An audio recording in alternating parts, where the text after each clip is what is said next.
Bonjour à vous et bienvenue pour un nouveau C'est mardi, que lisez-vous? Alors, je vais vous parler de mes lectures de la semaine dernière, de cette semaine, et toujours pas de la semaine prochaine parce que j'ai commencé un petit pavé. Donc vu que je sais pas où j'en serai, je préfère pas trop m'avancer. Donc la semaine dernière, je lisais Bord de mer de Véronique Olmy aux éditions J'ai lu. Donc comme je vous disais, j'ai lu que le premier, enfin voilà, je comptais lire que le premier et vu le résultat, je vais attendre pour le deuxième. Euh, C'était long. Enfin franchement ça fait 80 pages. Et je l'ai lu en plusieurs jours parce que c'était hyper long, parce que c'est glauque, c'est vraiment... En fait l'histoire c'est une mère, donc une mère de famille, donc on ne connaît pas son nom. Elle décide, voilà, bon, c'est une semaine d'école, mais elle décide d'emmener ses enfants à la mer. Ses deux enfants, Stan et Kevin. Donc ils ont 8 et 5 ans, je crois.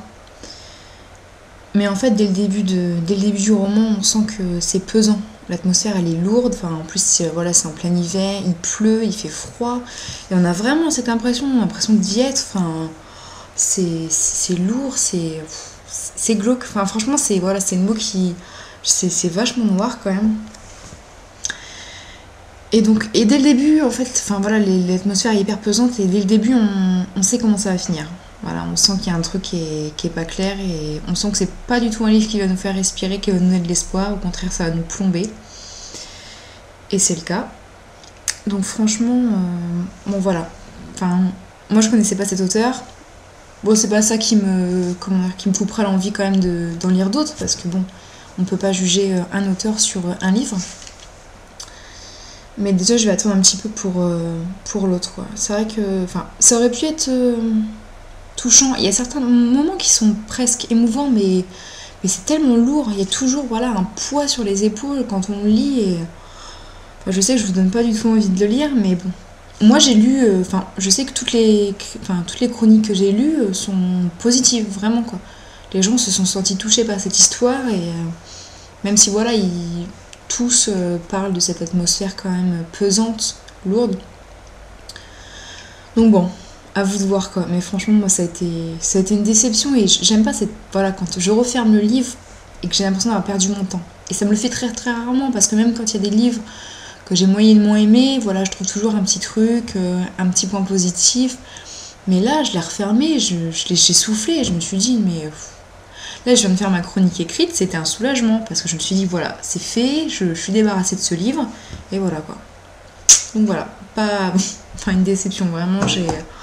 Puis vraiment, enfin, je déteste détester les livres, mais là, c'était. Je sais pas. C'est malsain en fait, voilà. Ça laisse un mal-être, c'est vraiment. Ça respire pas, c'est. Enfin bon, j'ai pas trop aimé quoi. Sinon, j'ai lu. Ouais, grâce au cercle des lectrices Harlequin, je crois que ouais, je l'avais déjà commencé le dernier, c'est mardi que lisez-vous. J'ai lu Le secret de Lady Scarlett de Nicolas Cornic. Ah oui, je me souviens, j'avais lu le premier chapitre parce que justement le premier chapitre il était un peu torride. Et moi j'ai pas, enfin voilà, enfin j'ai lu quelques Harlequins, souvent de la collection Prélude. Pour ceux qui connaissent, c'est une collection qui c'est un peu sentimentale, voilà, enfin c'est tout mignon, moi j'aime bien. Et là, en fait, donc ils se connaissent déjà. Donc c'est l'histoire, c'est Nate et Lizzie. Donc ils ont 7 années de différence. Et lui doit se marier, un mariage par intérêt, parce qu'il a besoin d'argent, parce qu'il y a un secret qui pèse sur sa famille. Et donc voilà, pour payer, pour faire taire ce secret. Il se marie et elle ne veut pas. Voilà, elle le séquestre en disant, comment dire, en fait, elle lui dit que voilà, elle veut pas qu'il soit malheureux toute sa vie, elle veut pas qu'il fasse un mariage d'intérêt. Alors qu'en fait, bon, elle a des sentiments pour lui. Et lui, donc il est furieux, et lui dit oui, de toute façon, c'est parce que vous m'aimez, voilà. Et pour lui prouver que lui n'est pas totalement indifférent à ses charmes, elle décide de, comment dire, sans être... elle le chauffe un peu, quoi. Donc arrive ce qui doit arriver, forcément, bah, deux jeunes gens, ils sont pas mal, hein. Ils se titillent, bah forcément ça arrive. Donc ils couchent ensemble. Ouais, ils couchent ensemble parce qu'ils font pas l'amour, enfin c'est un petit peu. Voilà, ils y vont quoi. Enfin non mais est-ce que je. Enfin, c'est. Disons que c'est torride, quoi. Et donc voilà, et elle se rend compte qu'elle est amoureuse de lui, et elle voit dans ses yeux que c'est pas le cas. Donc il va y avoir toute une histoire. Donc voilà, vous voyez, ça part très très vite. Et après, en fait, ça se calme. C'est vraiment l'effet inverse. Donc j'ai bien aimé. Franchement, je me suis bien amusée. En plus, c'est au 19e siècle, donc c'est marrant. On pourrait penser que c'est un peu guindé, un peu prude. Et puis en fait, les filles, elles sont délurées. Elles savent ce que, les héroïnes, l'héroïne surtout, mais c'est vrai que les filles qui l'entourent, elles sont quand même fortes. Elles savent ce qu'elles veulent plutôt. Il faut savoir que voilà, même si c'est un arlequin, qu'on pourrait penser un peu léger, l'auteur est diplômé en histoire. Donc voilà, elle sait quand même, elle a placé dans ce contexte-là, et c'est quand même un contexte qu'elle connaît. Donc oui, j'ai vraiment passé une bonne lecture avec ce livre, c'était sympathique. Bon, c'est vrai que ça m'a moins touchée que d'autres livres arlequins que j'ai pu lire, parce que en ce moment je suis un peu dans une période guimauve, là ça va un peu mieux que le soleil. Mais c'est vrai qu'avec le temps qu'il y avait, j'aime bien lire des lectures doudou, quoi. Voilà, des lectures qui font du bien. Mais c'était vraiment sympa, quoi. Le seul petit bémol, c'est qu'à force de rebondissements, donc il y en a pas mal. C'est vrai que l'intrigue se suit bien, mais à force de rebondissements, voilà, des fois on aimerait bien que ça se passe un peu entre eux, quoi. Parce que ça se passe, et puis il y a un truc, et hop, ça se détache, ça revient, il y a un gros truc, et puis ça... Donc à force, on aimerait bien, voilà, qu'ils se mettent ensemble, qu'ils s'aiment pour la vie, et... Voilà, si ça vous intéresse, franchement, c'est vraiment une lecture, ça détend, ça fait sourire en plus, parce que voilà, l'héroïne, elle est terrible, elle est délurée, elle est étonnante, quoi. Elle est audacieuse. Donc voilà, c'est vraiment une lecture sympathique. Et sinon, en ce moment, j'ai commencé depuis 2-3 jours La Zigaine de la Fille pendue de Ricardo Salvador, aux éditions Kiklos.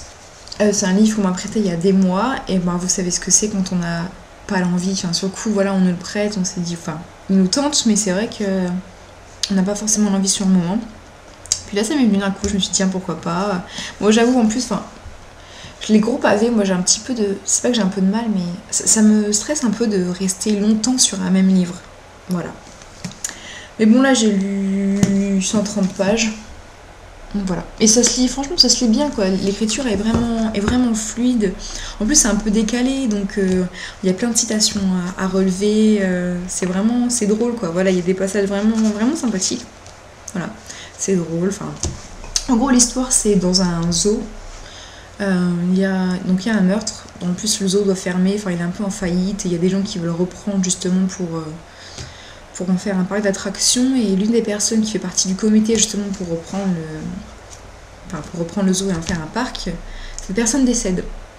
Voilà. Et là, les doutes se portent sur l'éléphant ou peut-être l'ours. C'est... En plus, le policier qui mène l'enquête s'appelle le commissaire Maigret. Voilà, c'est désopilant, on s'amuse bien, quoi.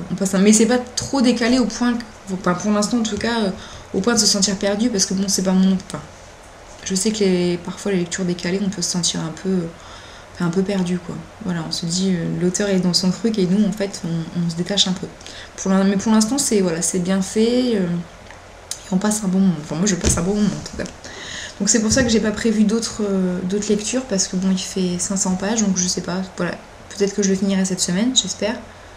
Et au cas où, je préfère pas prévoir d'autres... parce qu'en plus, il me reste Paroles de Prévert et mon livre de Bourisian, et comme je vous dis, dans lesquels je pioche de temps en temps.